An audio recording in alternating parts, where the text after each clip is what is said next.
The jungle was loud, alive, and breathing like a beast.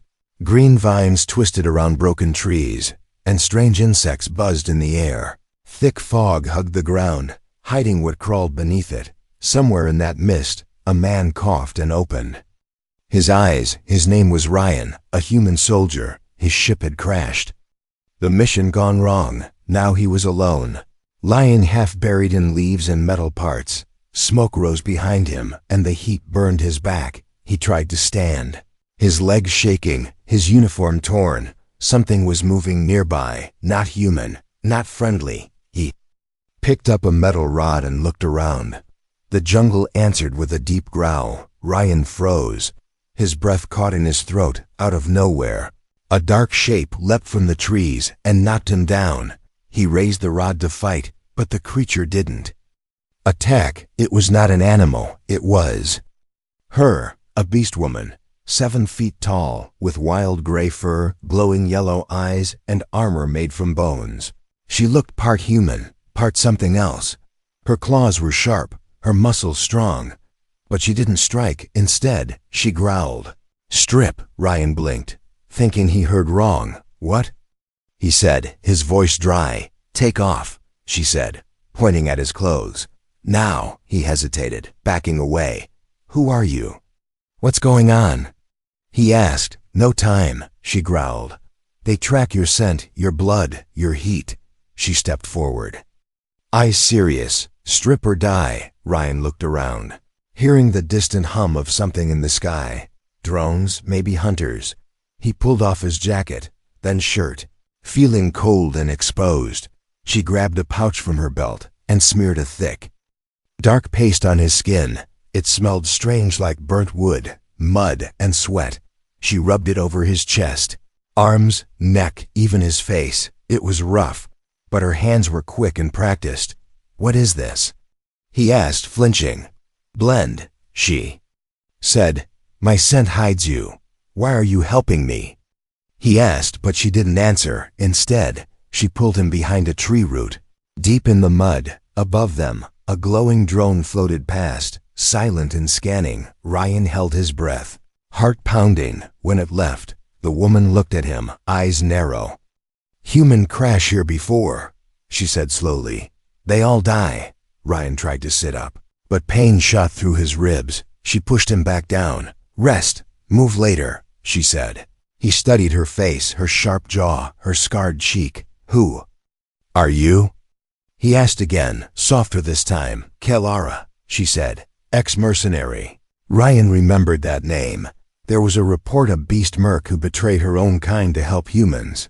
They said she disappeared. They said she was dangerous. "Why are you here?" he asked. "Hunting party comes," she said. "They play game. We are prey." "We?" he said, surprised. She nodded. "I helped humans. Now they hunt me too." A loud roar echoed through the jungle. Kelara stood quickly, sniffing the air. She grabbed Ryan's arm, pulling him up. "Run," she said. "No more time." They ran together, ducking under vines, jumping over fallen logs. Behind them, shadows moved, too fast, too big, too quiet. The hunters were closing in. Ryan's breath burned, his legs weak, but Kelara didn't slow. She moved like a ghost through the trees.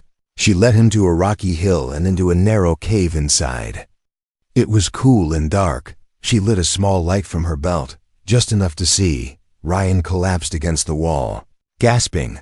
Kelara crouched by the entrance, watching the jungle. "Why me?" he asked. "Why save me?"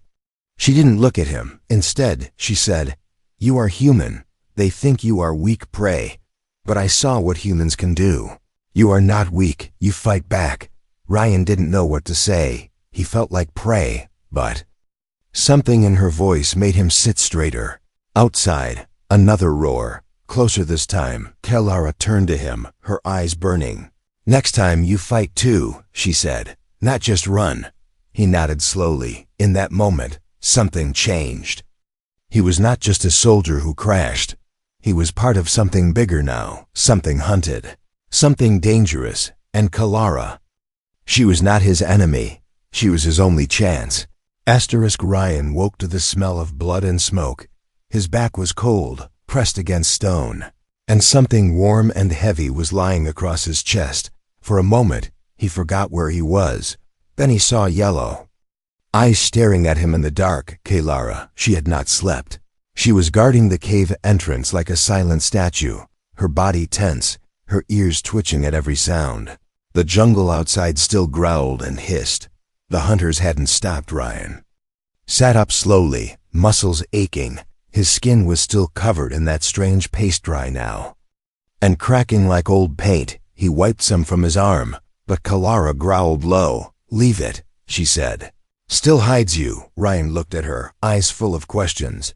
She stood and walked to the far end of the cave. There, she had hidden some supplies under a loose rock, strange tools, bones tied with wire, and a flask made of beast skin. She drank first, then handed it to him. The liquid tasted like burned leaves and metal. He coughed, and she almost smiled. "Medic herb," she said. "Fix blood inside." Ryan leaned back against the wall, trying to process everything. Crash, jungle, Beastwoman, hunters, and now this. "How long have you been here?" he asked. Kalara didn't answer at first. Instead, she walked to the cave mouth and crouched low, watching the jungle through a narrow crack. "They hunt me for 13 moons, she said. "Too long," Ryan frowned. "Why didn't you leave?" he asked. She didn't look at him. "No ship, no signal, no trust," she said. "And now I wait for death or fight." Ryan stood, slowly. "Well," he said, "if we're both targets, let's not wait for anything." Kalara turned, her eyes studying him. "You want fight now?" she asked, almost amused. "No," Ryan said, picking up the metal rod he still carried. "But I don't want to be hunted either." Kalara nodded once, then reached for a leather pouch. She opened it and took out small green stones and thin wires. She placed one stone against Ryan's neck, then tied it with a piece of thread. "What's this?" he asked. "Hunter stone," she said. "It tells me if they close."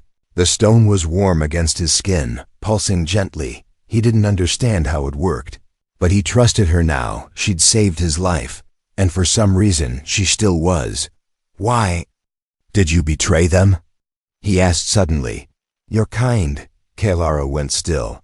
Then she looked over her shoulder, voice low. "I saw a human die with honor," she said. "Not scream, not beg, just fight, even when lost." She paused, as if choosing her words carefully. "My kind, they hunt for fun," she continued. "But you fight to protect. That is different." Outside, the jungle shrieked, and both of them tensed. Something fast moved through the trees, too smooth to be an animal. Kalara raised her clawed hand, motioning Ryan to stay down. A glowing red eye passed the crack in the stone. A drone. Ryan held his breath, heart pounding like a drum. The drone paused, scanning the area.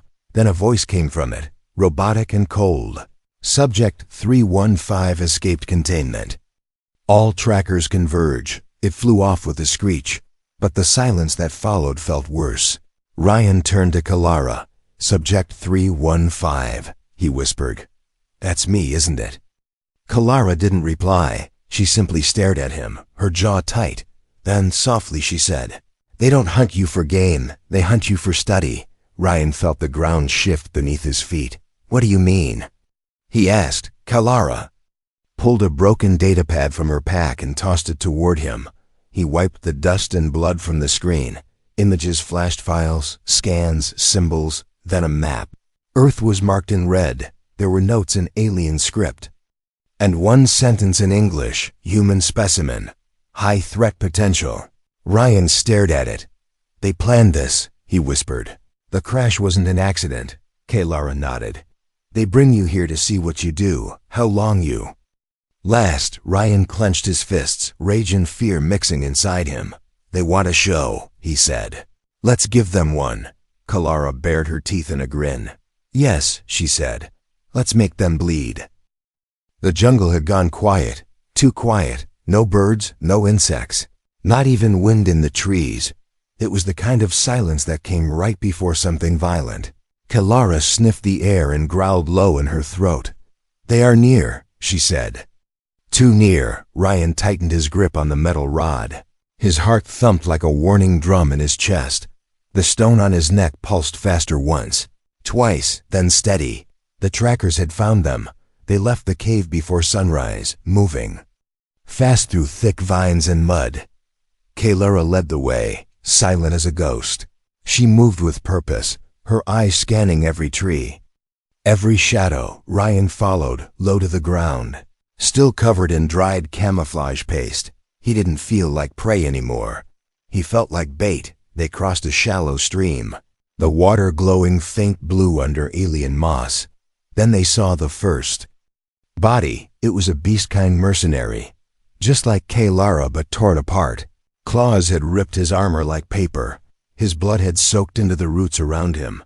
Kalara knelt beside the corpse, checking the wounds. Not hunters, she said. Something worse. Ryan looked around, every sound now sharper in his ears. Worse? He asked. What's worse than hunters? Kalara stood slowly, her face dark. Predator pack, she said. Used to train us now. Loose. Something cracked in the distance. Then a high-pitched whine, then silence again. Run, Kalara said. Her voice flat and cold. They ran uphill, deeper into the trees.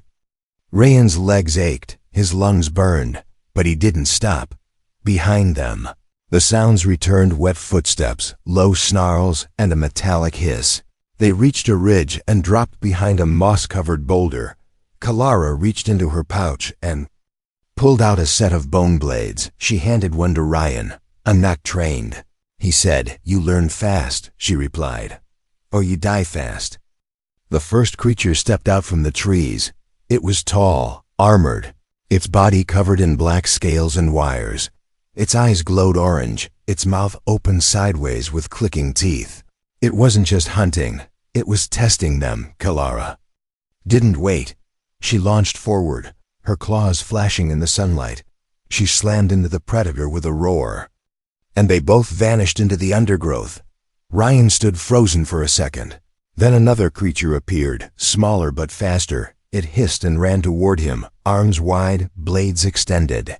Ryan dodged, swung the rod, missed. The creature slashed across his side, blood spilling fast. Pain shot through him, but he didn't fall. He turned and stabbed the bone blade deep into its neck. The predator screeched and fell back, twitching. Ryan stood over it, shaking. He had never killed something like that before. It didn't feel like victory. It felt like survival. Kalara returned, covered in blood that wasn't hers. She grabbed Ryan's arm, dragging him back into the trees. Too loud, she said. More will come. They moved quickly, taking sharp turns and doubling back. Finally, they reached an old stone ruin, hidden beneath the vines. This is where we stand, she said. Ryan collapsed behind a broken wall, pressing a cloth to his bleeding side. Kalara set traps around the ruins, using wire, bones, and glowing stones. Why didn't we run? Ryan asked. We can't outrun them, she said, but we can bleed them. Ryan smiled through the pain. He was starting to understand her now. She didn't just survive, she fought smart. She fought like a human would. The night came fast, and with it, the jungle changed. The air grew colder. The trees whispered like they were alive. Then they came. The predator pack moved as one. 6 of them, no words, no fear. They surrounded the ruins in silence. But Kalara was ready. A trap snapped, and one predator exploded in light and fire. Another stepped on a bone spike and roared in pain. Kalara leapt into battle, screaming, her blade flashing like lightning. Ryan fought beside her, bleeding, breathing hard. He didn't feel like a soldier anymore. He felt like a beast. When it was over, 3 predators lay dead.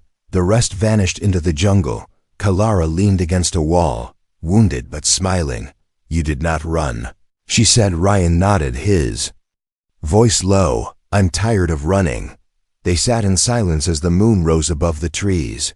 Somewhere out there, more enemies waited, but for now, they had survived together. Asterisk rain fell from a red sky. It wasn't normal rain. It hissed when it touched the leaves, and it steamed when it hit the ground. The jungle was breathing again. But this time, it felt like it was watching Ryan, and Kalara took shelter inside a hollow stone ruin, the one they had defended the night before. Broken statues leaned around them, long-forgotten gods, or maybe just failed science. Whatever this place had once been, it was now their hiding spot, Ryan's. Side still bled. Kalara used a needle made from a beast's tooth to sew the wound closed. He didn't flinch, not because it didn't hurt, but because he had seen worse now. He had become worse. "You heal slow," Kalara said, not unkindly. "You fight strong, but body still soft," Ryan smirked. "Thanks." Kalara stood and walked to a sealed corner of the ruin. She placed her hand against a cracked wall, and it hummed. A hidden panel slid open. Behind it, an old locker with weapons, data pads, and strange glowing coins. "You had a base." "Here," Ryan said. Kalara didn't reply. She took out one data pad and held it tightly, her face unreadable. Ryan watched her. Something in her had changed. She wasn't just hiding him. She was remembering something. "I fought here before," she said finally. "Many years ago." Ryan stood and walked over, careful not to touch anything. "Against humans?" he asked. Kalara nodded slowly. "I was their enemy.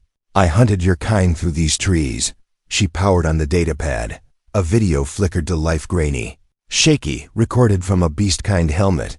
It showed Kalara and her unit attacking a human camp. Screams echoed from the screen. Flames, blood, chaos. Ryan looked away.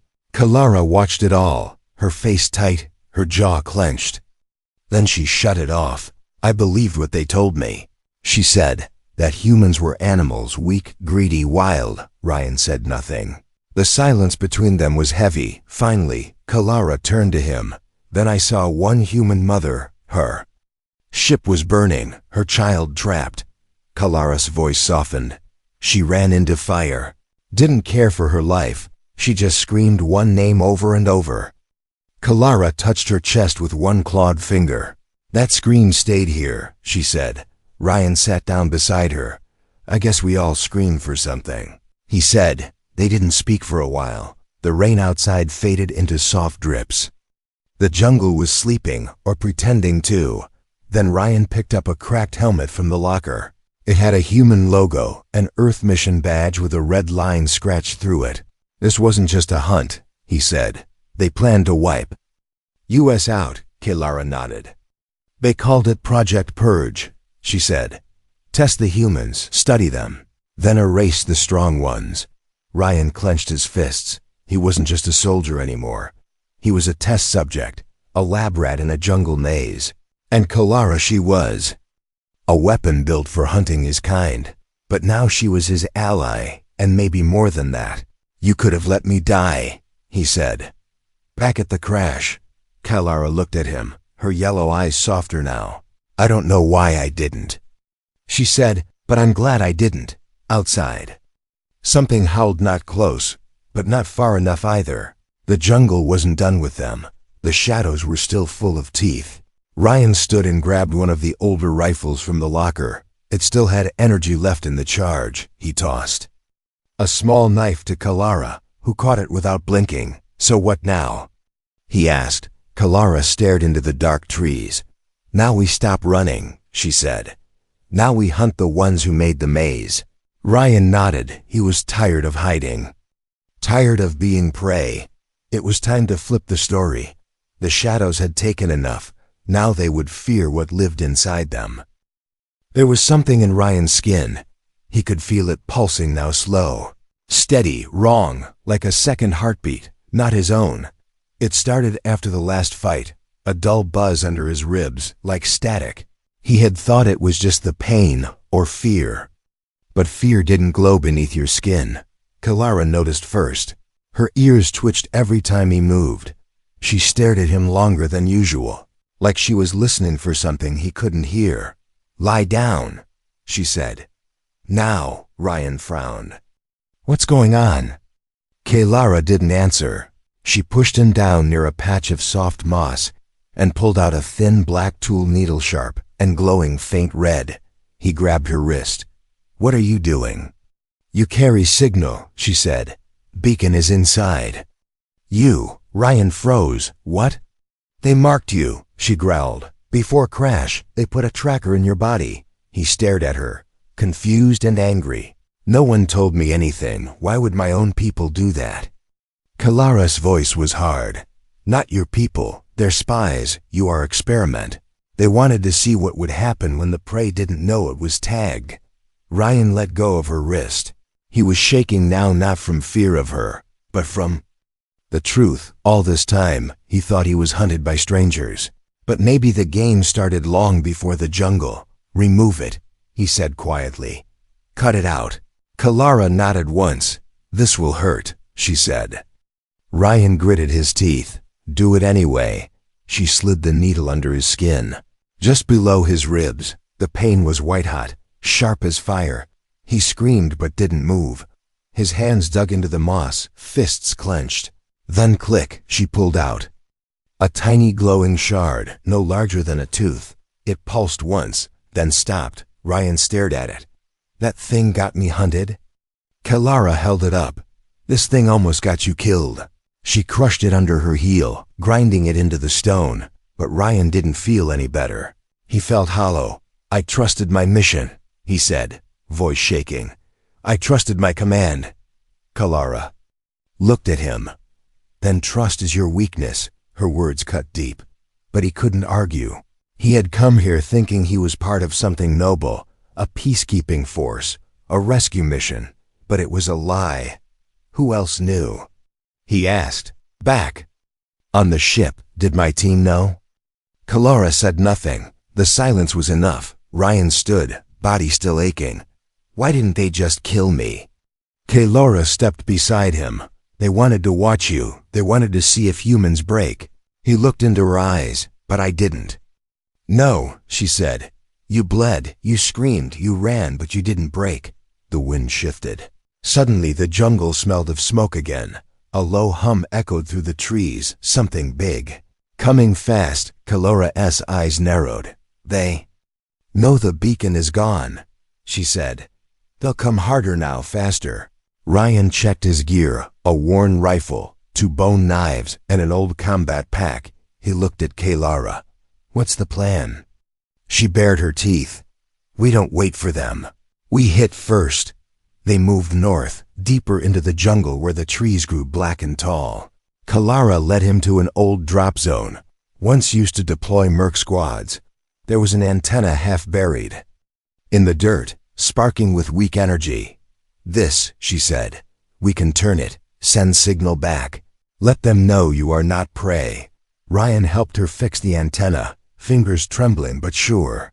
When the device powered on, a message screen blinked. Open. Lines of alien code scrolled across, then one word in English appeared. Control. Active. Ryan stared. Control of what? Kalara didn't answer. Instead, she pointed at the nearby tree line. 6 red eyes blinked into view. Predators again, but these were different. Heavier armor, longer claws, smarter eyes. They're not here to hunt, Kalara said. They're here to clean up. Ryan raised his weapon, heart pounding. He looked at the blinking screen again, then at the enemy. Something inside him changed. He wasn't going to run. He wasn't going to survive just to be used. He was going to fight back, not as prey, not as a test, but as a man who finally knew the truth. The hill was made of bones, old ones, some human, some beast kind, all weathered by time and war. Each step crunched like breaking glass under Ryan's boots. Kalara said nothing as they climbed. She had chosen this hill for a reason. It was once a war altar where her people had offered blood to the sky. Now it would be their trap at the top. The wind howled like something lost. Dead trees pointed to the clouds like broken spears. Below them, the jungle stretched wide and green, but the predators were closing in fast. Ryan dropped his pack and pulled out everything he had. A pulse grenade, 2 heat mines, a flare stick, and his old rifle, barely holding together. Not enough, he muttered. Kalara crouched beside him, spreading out sharp bones and metal wires. Enough for now, she said. They worked in silence, building traps, marking escape points. Kalara used beast blood to mark the outer trees. It would confuse the predator's sense of smell. Ryan took a moment to catch his breath. The pain in his side was worse now. But he didn't care. He looked at her, her scars, her calm, her focus. "You've done this before, haven't you?" he asked. She didn't look at him. "I've never fought beside someone who believed they would die," she said. "Only those who plan to live." Ryan gave a dry smile. "Then I guess I better start acting like one of them." The sun dipped lower, casting gold light over the jungle. Then came the first sound, clicking, like metal claws tapping bone. Dozens of them, surrounding the base of the hill. Ryan checked his rifle's charge. Kalara drew both blades and rolled her neck, muscles tensing. "You stay close," she said. "If I fall, you run." He shook his head. "If you fall, I finish it." She glanced at him with something like pride. Then the trees exploded. Predators charged, screaming through the jungle like demons set free. Ryan triggered the mines too. Went off, fire ripping through the underbrush. The flare stick lit the air in blue flames, disorienting the pack. Kalara moved like lightning, leaping over the edge, slashing through two enemies before they even saw her. Ryan stayed high, covering her from above. He fired again and again, each shot shaking his whole body. One predator reached him, slamming him into the altar stone. He felt his ribs crack again. He jammed his knife into its throat, pulled it out, then rolled to avoid the next strike. Blood soaked the stone, now his. "There's Kalara's," but they held the hill. "Fall back," she yelled, and they regrouped behind a broken pillar. Only 3 predators remained now, but they moved like they knew they were winning. Smiling, slow, full of hunger, Ryan looked at Kalara. Her arm was bleeding badly, her breathing rough. He knew what he had to do. "Take the last grenade," he said. She stared at him. "No, take it," he said again, pressing it into her hand. "I'll distract them. They'll kill you," she growled. He nodded. "Probably, but you'll get behind them, and then you finish it." She grabbed his face with both hands, claws soft against his skin. "If you die as more than prey," she whispered. He smiled. "Damn right." Then he ran down the hill, yelling, bleeding, firing. He was bait again, but this time by choice. The predators chased him, roaring. They didn't see Kalara move behind them like a ghost. They didn't feel the grenade slip into their leader's belt. Until it beeped, boom. Fire rolled up the hill like a wave. The air shook, and bones flew like dust. When the smoke cleared, Ryan was on his knees, coughing. Kalara limped toward him, half burned, but alive. She pulled him up with one arm. They stood together at the top of the bone hill. Everything below them was burning. No more running, no more hunting. This was their ground now. And anyone who came for them next would learn, humans break, but they also bite. The jungle was silent, but this time it wasn't hiding anything. It was mourning. Smoke still rose from the base of the hill. Trees burned quietly, their leaves falling like black snow. Ash covered Ryan's face, mixed with dried blood and sweat. Kalara sat beside him on a broken altar stone, her eyes half closed, a long scar running down her arm. Neither of them spoke for a long time. There were no words left in the air, only memory. They had won. But not by running, not by hiding. They had stood their ground, and everything that came for them had died screaming. Ryan reached into his belt pouch and pulled out the last piece of the crushed beacon. He looked at it for a long time, the tiny metal still glowing faint red. "That little thing ruined everything," he said. Kalara didn't open her eyes. "No," she said. "It revealed everything." He dropped it into the fire, watched it melt without a sound. No tracking signal. No experiments, no more games. Ryan leaned back against the altar, his body aching in ways he couldn't name. His ribs hurt, his leg throbbed, and his hand was burned. But he was alive, and not just barely truly alive. For the first time in days, he didn't feel like prey. He didn't feel like someone running from death. He felt like someone who had earned the right to stand still. Kalara broke the silence. "They will send more," she said. Ryan nodded. "Then we send them back in pieces." She looked at him with that half-smile she rarely showed. "You talk like warrior now," he smiled back. "Maybe I am." They both knew the truth, though. He hadn't started as one. He had been dropped. Here to die, to be studied, hunted, watched like an animal in a cage. But something in this jungle, in the fight, in Kalara, had changed him. He wasn't just a soldier anymore. He was a survivor by choice, a killer by necessity. "Why do you stay with me?" he asked suddenly. "You could leave." Kalara stood and walked to the edge of the hill, looking out at the smoking jungle. "I left my people," she said, "because I wanted to feel truth. Not orders, not lies." She turned back toward him. "You are truth," she said. "You are what they fear." Ryan stood slowly, feeling the weight of her words. "What do they fear exactly?" he asked. Kalara walked closer and tapped 2 fingers against his chest. "Heart that doesn't stop," she said, "even when everything else burns." They both turned as a faint light blinked across the sky, a small ship far away, but watching, not rescue, observation. Ryan narrowed his eyes. "Think they're ready to land?" Kalara bared her teeth. "Let them," she said. "We have Hill now." Ryan checked his rifle, still scratched, barely working, but it felt right in his hands. He looked at the jungle, then up at the sky. Let them come. He wasn't hiding anymore. He wasn't waiting for orders. He was writing his own. He took one last breath of burning air and said, "They dropped a man here. Now they'll have to deal with what came back." Kalara stepped beside him, claws shining in the firelight. Together they walked down the hill, not away from danger, but into it.